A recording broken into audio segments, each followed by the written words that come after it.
நேயர்களுக்கு லட்சுமி அன்பு வணக்கங்கள். இப்போ நம்ம பார்க்க போகிறது வார ராசி பலன் 9-15 வரை எப்படி இருக்க போகுது. கும்பராசி நிறைய விஷயங்கள் நிறைய சாதிக்கணும், நிறைய டேலண்ட் உள்ளவங்க கும்பராசிக்காரர்கள். ஸோ அவங்க பார்த்தீங்கன்னா நினைச்சது கண்டிப்பாக சாதனை பண்ணுவாங்க. பட் என்னன்னா நிறைய குழப்பங்கள் அடிக்கடி வந்து போகும். ஸோ மற்றபடி எல்லாமே சிறப்பு தான். ஏன்னா சனிச்சந்திரன் போது நிறைய விஷயங்கள்ல குழப்பங்கள், அது மட்டும் இல்லாமல் ஒரு சில விஷயங்கள் பெருசா சொல்ல போக அது அப்படி நின்று போறதுக்கான வாய்ப்பு எல்லாம் இருக்கு. ஸோ அதனால எந்த விஷயமா இருந்தாலும் வெற்றிக்கான விஷயங்களை வெற்றி அடையும் வரை வெளியில சொல்லாதீங்க. ஸோ வெளியில சொல்லாம இருந்தீங்கன்னா உங்களுக்கு எல்லாமே வெற்றியாக அமையும். குழப்பம் இல்லாமல் சந்தோஷமா இருங்க. இந்த வாரம் எப்படி இருக்குன்னு பார்ப்போம். ஸோ இந்த வாரம் பார்த்தீங்கன்னா உங்களது ராசி அதிபதி சனி 12 வராரு. ஸோ உங்களுக்காக நீங்கள் செலவு பண்ணிப்பீங்க. ஸோ உங்கள் விஷயங்கள் உங்களுடைய ஒரு டார்கெட்டுக்காக உங்களது முயற்சிகள் இருக்கும். ஸோ கடினமான ஒரு போராட்டம், வாழ்க்கை துணை, ஸோ உங்களது கல்யாணம் ஆகாதவங்க திருமணம் ஆவதற்கான வாய்ப்புகள், அதுக்கான அரேஞ்ச்மெண்ட்ஸ்லாம் பண்ணுவாங்க. ஸோ அதுக்கு கண்டிப்பாக வெற்றி அடையுங்க. ஸோ அது நல்ல விஷயம்தான். அது மட்டும் இல்லாமல் திருமணம், சுப நிகழ்ச்சிகள், இந்த மாதிரி விஷயங்களுக்கு நிறைய செலவு பண்ணுறதுக்கான வாய்ப்பு நிறைய இருக்குங்க. ஸோ இதுதான் எல்லாமே சுப செலவுகளாக தான் வரப்போகுது. ஸோ அதனால் இதை பற்றி கவலைப்பட வேண்டாம். ஸோ 2ஆம் அதிபதி 12 குடும்பம் சார்ந்த விஷயங்கள், குடும்பத்தில் ஏதாச்சும் நல்ல ஒரு விசேஷங்கள், சுப நிகழ்ச்சி நடத்துறதுக்காக நீங்கள் செலவு பண்ணுவீங்க. ஸோ இதுதான் நடக்க போகுது. அதனால் ஜாலியாக எடுத்துகிட்டு போங்களேன். ஓகேங்களா. 3 அது மட்டும் இல்லாமல் இப்போ குடும்பத்தில் செவ்வாய் வக்கரமாக 3ஆம் அதிபதி 2ல் இருக்கும்போது தேவையில்லாத கலகம், எவனா பயப்புல ஏதாவது கொளுத்தி போட்டு போயிடுவாங்க. ஸோ அதனால கொஞ்சம் வெள்ளட்டாக இருந்துக்குங்க. எவன் என்ன சொன்னாலும் 1க்கு 2 வாட்டி பர்ஃபெக்டாக அலசி ஆராய்ங்க. ஸோ இது கொஞ்சம் சொன்னது கரெக்டாக இல்லையா, இந்த பயப்புல ஏதாவது கொளுத்தி போடுதா அப்படிங்கிற விஷயங்கள் கொஞ்சம் அலசி ஆராய்ச்சி போனீங்கன்னா ரொம்ப. அது முக்கியமாக லேடிஸ் தான். ஏன்னா நிறைய விஷயங்கள் லேடிஸ் ஏதாவது இப்போ மொபைல் பார்த்தீங்கன்னா சும்மா கண்ட இடத்துல ஃபோட்டோ எடுத்து அப்படியே வாட்ஸ்அப் பண்ணிக்கிறது, ஏதோ ஒன்று போட்டு தள்ளுறது, இந்த மாதிரி விஷயங்கள்லாம் நடக்குது. ஸோ அந்த மாதிரி விஷயங்கள்லாம் வந்ததுனாலும் அது உண்மைதானாங்கிறது நிரூபிச்சுட்டு அதுக்கு போட்டு மண்டையை போட்டு குழப்பிட்டு எல்லாரோட டைம் வேஸ்ட் பண்ணிட்டு இருக்காங்க. சந்தோஷமாக இருக்க பழகிக்குங்க. ஸோ இது குடும்பமாக இருந்தாலும் சரி, வேலையிடமாக இருந்தாலும் சரி, கொஞ்சம் அலர்ட்டாக இருந்துக்கிறது ரொம்ப ரொம்ப நல்லதுங்க. ஏன்னா இப்போ இந்த ஃபோன்ஸ் எல்லாம் நிறைய வந்துச்சுங்க. ஸோ அதனால ஃபோன்ஸ்லாம் நிறைய ரெக்கார்டிங் பண்ணிக்கலாம். ஏதோ நான் வெளில இந்தியா பேசுறது ரெக்கார்ட் பண்ணி மற்றவங்க போட்டு கொடுக்குறது. கேமரா எங்கே இருக்குன்னே தெரியல, எங்கே பார்த்தாலும் கேமராவாக இருக்குது, எங்கே இவங்க இப்போ கேமரா வச்சுருவானே தெரியல. அதனால் கொஞ்சம் அலர்ட்டாக இருக்குது, நல்லதுங்க. ஸோ கொஞ்சம் பார்த்து நடந்துக்குங்க. ஸோ மற்றபடி பார்த்தீங்கன்னா வீடு சார்ந்த விஷயங்கள். ஸோ 4 ராகு இருக்கிறதுனால வந்ததுன்னா மம்மி கொஞ்சம் மம்மிஸ் மாதிரி இருக்கும். அம்மா இஜிப்தியன் மம்மியாக தாங்க தெரியும். காரணம் என்னன்னா கொஞ்சம் அந்த ஆக்ரோஷம் இருக்கும், கொஞ்சம் நல்லா கோபத்தில் டான்ஸ் ஆடுற மம்மியாக நம்மக்கிட்ட தெரிவாங்க. ஸோ அதனால் கொஞ்சம் மம்மிக்கிட்டலாம் கொஞ்சம் கம்மியாக பேசிக்கிட்டு சந்தோஷமாக இருக்க பாருங்க. ஏன்னா அந்த மாதிரி தான் இருக்குது சுச்சுவேஷனு. அது மட்டும் இல்லாமல் நிறைய கருத்து வேறுபாடுகள் வரும்.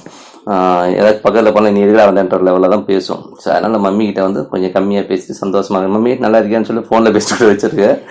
ஏன்னா ஸோ மற்றபடி எல்லாமே சிறப்பு தான். ஸோ மற்றபடி பார்த்தீங்கன்னா குழந்தைகள் சார்ந்த விஷயங்கள். ஸோ வீடு வாசல் விற்கணும்னா அது சூப்பராக இருக்குங்க. சரி, பட் இருந்தாலும் கொஞ்சம் பார்த்துவீங்க.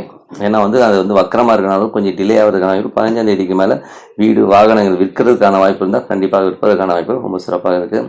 குழந்தைங்க விஷயம்லாம் பார்த்தீங்கன்னா ரொம்ப நல்லா இருக்குங்க. ஸோ குழந்தைகளால் நல்ல சந்தோஷங்கள் இதெல்லாம் இருக்கும். இதுவரை பார்த்தீங்கன்னா இந்த பாதகஸ்தானத்தில் புதன் வக்கரம் ஸோ வக்கர நிவர்த்தி ஆனால் குழந்தைங்களால் நல்ல அபிவிருத்திகள், மேற்படிப்புகள் சார்ந்த விஷயங்கள் கொஞ்சம் முயற்சிகள் பண்ணுவீங்க.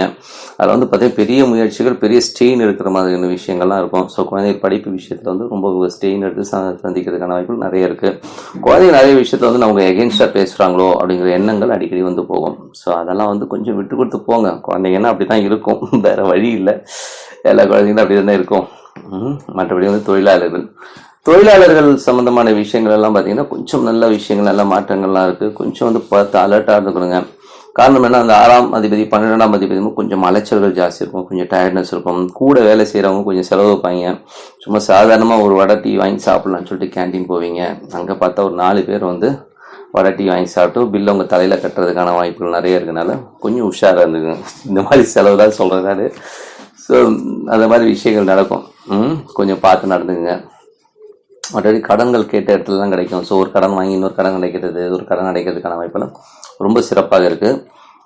கணவன் மனைவி உறவு. ஸோ கணவன் மனைவி உறவில் வந்து பார்த்தீங்கன்னா 15ஆம் தேதி வரை வந்து பார்த்தீங்கன்னா ரொம்ப கேவலமாகவும் ரொம்ப குப்பையாகவும் தான் இருக்கும். காரணம்னா இந்த 7ஆம் அதிபதி சூரியன் வந்து உங்களுக்கு வந்து நீச்சம் மாறும்போது கொஞ்சம் ஏடாவிடமாக இருக்கும். ஸோ கொஞ்சம் அண்டர்ஸ்டாண்டிங் இல்லாத மாதிரி ஒரு ஃபீல் இருக்கும். 15ஆம் தேதிக்கு மேலே எல்லாமே சிறப்பாக இருக்குங்க. ஸோ அதனால் கொஞ்சம் அட்ஜஸ்ட் பண்ணி போகிறது, பார்ட்னர்ஷிப்பு, வெளி வட்டார பழக்க வழக்கங்கள், இந்த மாதிரி விஷயங்கள் கொஞ்சம் ஜாக்கிரதையாக இருந்துக்கிறது. அந்த வண்டி ஓட்டுறவங்களா இருந்தீங்கன்னா கொஞ்சம் அந்த டிரைவிங் லைசன்ஸு, இன்சூரன்ஸ் இதெல்லாம் வந்து கொஞ்சம் பர்ஃபெக்டாக வந்து வண்டியில் வச்சுக்கிறதும் ரொம்ப நல்லதுங்க. ஸோ அது வந்து எதாவது பண்ணணும், ஃபைனை கட்டுவீங்க. அது எப்படின்றத பார்த்துக்குங்க. யாராவது செக் பண்ணிக்கோங்க. ஏன்னா நம்ம நினைக்கிறோம் மழையில் நனைஞ்சிருது சமயத்தில், ஸோ கொஞ்சம் கந்தல் ஆகிடுது. ஸோ இந்த மாதிரி விஷயங்களாக இருக்குது, கொஞ்சம் செக் பண்ணிக்கிறது நல்லதுங்க. 8ஆம் அதிபதி. ஸோ 5, 8 போது உல்லாசம் சார்ந்த விஷயங்கள் ரொம்ப சந்தோஷமாகவும் அட்டகாசமாகவும் இருப்பீங்க. திடீர் வருமானங்கள் வருவதற்கான வாய்ப்புகளும் ரொம்ப சிறப்பாக இருக்குங்க. ஸோ தந்தை சார்ந்த விஷயங்கள் வந்து பார்த்திங்கன்னா கொஞ்சம் கருத்து வேறுபாடுகள் இருக்கும். ஆல்ரெடி வந்து அப்பாவுக்கும் உங்களுக்கும் கொஞ்சம் நிறைய டிஃப்ரென்ஸ் ஆஃப் ஒப்பீனியன் இருக்கும். அவருடைய கருத்துக்கும் உங்களுக்கு கருத்துக்கும் ஒத்து போகாது. ஸோ அந்த மாதிரி விஷயம்லாம் இருக்கிறனால கொஞ்சம் பார்த்து நடந்துக்கணும். வெளிநாடு சார்ந்தவர்களுக்குலாம் வந்து 17ஆம் தேதிக்கு மேலே நல்ல அற்புதமான பலன்கள் இருக்கும். ஸோ நல்ல வருமானம் வருவதற்கான வாய்ப்புகள், புதிய அக்ரிமெண்ட்டு, பெரிய ஒரு என்னென்ன ரொம்ப படுத்திட்டாங்க என்னன்ற லெவலில் இருக்கவங்களுக்குலாம் வந்து ரொம்ப அட்டகாசமான இருக்கிறதுக்கான வாய்ப்பு ரொம்ப நல்லாவே இருக்குது. மற்றபடி வந்து பார்த்திங்கன்னா தொழில் சார்ந்த விஷயங்கள். ஸோ தொழில் சார்ந்த விஷயங்கள்லாம் நல்லா ஒரு அபரிதமான ஒரு வெற்றிகள் வந்து 15ஆம் தேதிக்கு மேலே இருக்கும். ஸோ நீங்கள் வந்து கொஞ்சம் டிலே ஆகுது, நான் நினச்ச மாதிரி வியாபாரம் இல்லை அப்படின்னு நினைக்கிறவங்களுக்குலாம் வந்து சும்மா அட்டகாசமாக பட்டை கலப்புறதான விஷயங்கள் ரொம்ப நல்லாவே இருக்குது. லாபங்கள் நல்லா இருக்குது. ஸோ நல்ல லாபங்கள், குரு அங்கே இருக்கிற வந்து பார்த்திங்கன்னா 20ஆம் தேதி தான் மாறார். ஸோ அதுவரை வந்து நல்ல லாபங்கள், நல்ல விஷயங்கள் அட்டகாசமாக இருக்குது. ஸோ பெருத்த லாபங்கள், நல்ல சந்தோஷங்கள் எல்லாமே இருக்குது. ஸோ கொஞ்சம் அலர்ட்டாக இருக்கணும். ஏன்னா வந்து எப்பப்போ பணம் வருதோ அப்போல்லாம் கொஞ்சம் அப்படி சேஃப்டி பண்ணிக்கிட்டு கொஞ்சம் கரெக்ட் பண்ணிக்கிட்டிங்கனாலே போதும். ஸோ நம்ம வந்து ஜோதிடம்ங்கிறது வந்து பார்த்திங்கன்னா ராசிக்கு பார்க்குறத விட லக்னத்துக்கு பாருங்கள். ஏன்னா வந்து ராசிங்கிறது வந்து ஒரு 40-45% தான் கரெக்டாக வரும். ஸோ லக்னம்ங்கிறது வந்து ஒரு 75% பர்ஃபெக்டாக வரும். ஸோ கண்டிப்பாக வந்து அந்த வச்சு பாருங்கள். அது மட்டுமே உங்கள் தசாபுக்தி அந்த கேது இதெல்லாம் வருதுங்க, என்னங்க பண்ணோம் ஏதுங்க பண்ணோம், எனக்கு ஒரே பயமாக இருக்குதுங்க அப்படி இப்படின்னா பயப்படணும்னு அவசியம் இல்லை. கேது திசை, ராகு திசை, புத்தி, அந்தரம் இந்த மாதிரி திசை நடத்துகிறவங்களுடைய வச்சு தான் அது நடக்குங்க. மற்றபடி வந்து அவ்வளோ ரொம்ப பெருசாக பாதிக்காது, போட்டு குழப்பிக்க வேண்டாம் என்ன. ஸோ அதனால் வந்து போட்டு ஐயோ இப்படி ஆகிடுமோட்டெல்லாம் பயமே வேண்டாம். ஸோ கொஞ்சம் இதை வந்து கொஞ்சம் அலர்ட்டாக இருக்கணும். ஸோ ஒரு சில விஷயங்கள் நம்ம சொல்கிறோன்னா ஃபுல்லாக போட்டு இப்படி ஆகிடும் அப்படின்னு நம்ம குழப்பிக்காமல் கொஞ்சம் அலர்ட்டாக ஓகே இந்த விஷயமா ஸோ கொஞ்சம் மைண்டில் வச்சுக்கிறேன்னு சொல்லிட்டு கொஞ்சம் அலர்ட்டாக வச்சுக்கிட்டீங்களே போதும். ஸோ மற்றபடி எல்லாமே சிறப்பாக அமைஞ்சிடுச்சுங்க. ஸோ நீங்கள் வணங்க வேண்டிய தெய்வம் பார்த்தீங்கன்னா உங்கள் குலதெய்வம் தெரிஞ்சிச்சுன்னா குலதெய்வம் வந்து வணங்கலாம்.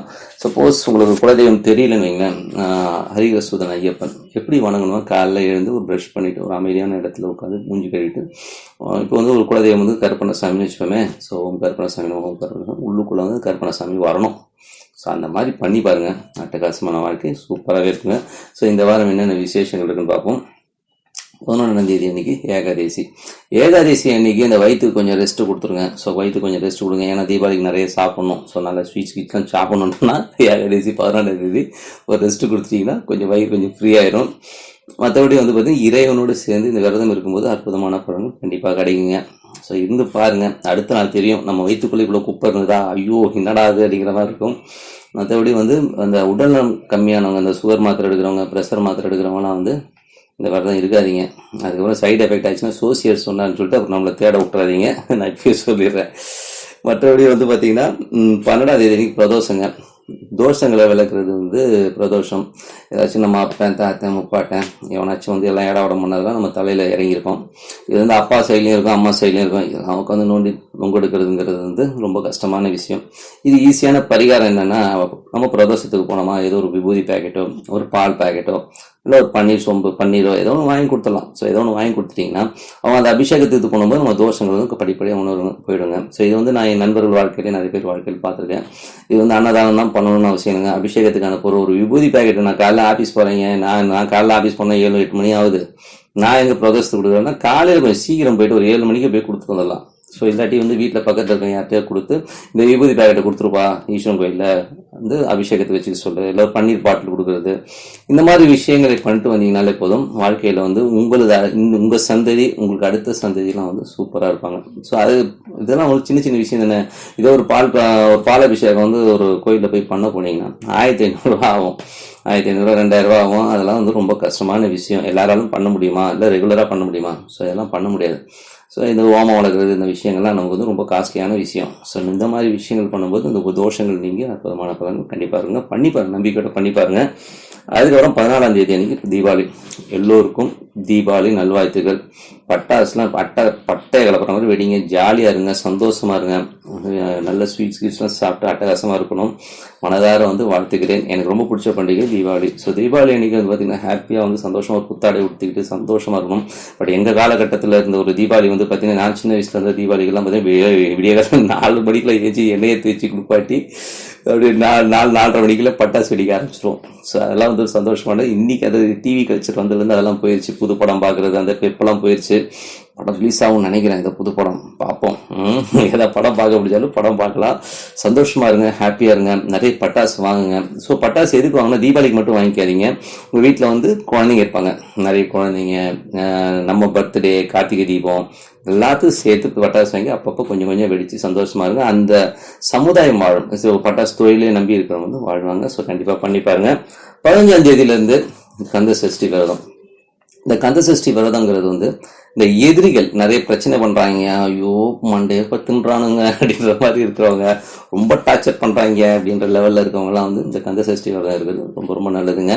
ஸோ அந்த மாதிரி இருந்தீங்கன்னா அந்த பகையர்கள் அகன்று போயிடுவாங்க. அதே மாதிரி குழந்தை வரம் வேண்டி, எனக்கு குழந்தை ரொம்ப நாளாக இல்லைங்க அப்படின்றவங்க கண்டிப்பாக இந்த கந்த சஷ்டி விரதத்தை இருங்க. ஸோ அற்புதமான பலன்கள் அட்டகாசமாக இருக்குங்க. ஸோ இது மாதிரி அற்புதமான பலன்கள் கண்டிப்பாக கிடைக்குங்க. பிரார்த்தனைங்கிறது நம்ம மனதார இறைவனை நாடி ஒன்றி பண்ணும்போது அற்புதமான பலன்கள் கண்டிப்பாக கிடைக்குங்க. முழு நம்பிக்கையோடு பிரார்த்தனை வையுங்கள். இந்த நாள் மட்டுமல்ல, வருகின்ற எல்லா நாட்களும் உங்களுக்கு சிறப்பாக அமையும் என்று கூறிக்கொண்டு உங்களிடமிருந்து விடைபெறுவது உங்கள் லக்ஷ்மி நாராயணன். ஸ்ரீ குபேரன் டிவியை பார்த்தமைக்கு நன்றிகள். மேலும் இது போன்ற தகவல்களை தெரிந்து கொள்ள ஸ்ரீ குபேரன் டிவியை சப்ஸ்கிரைப் செய்யுங்கள். மறக்காமல் பெல் ஐக்கானை கிளிக் செய்யுங்கள்.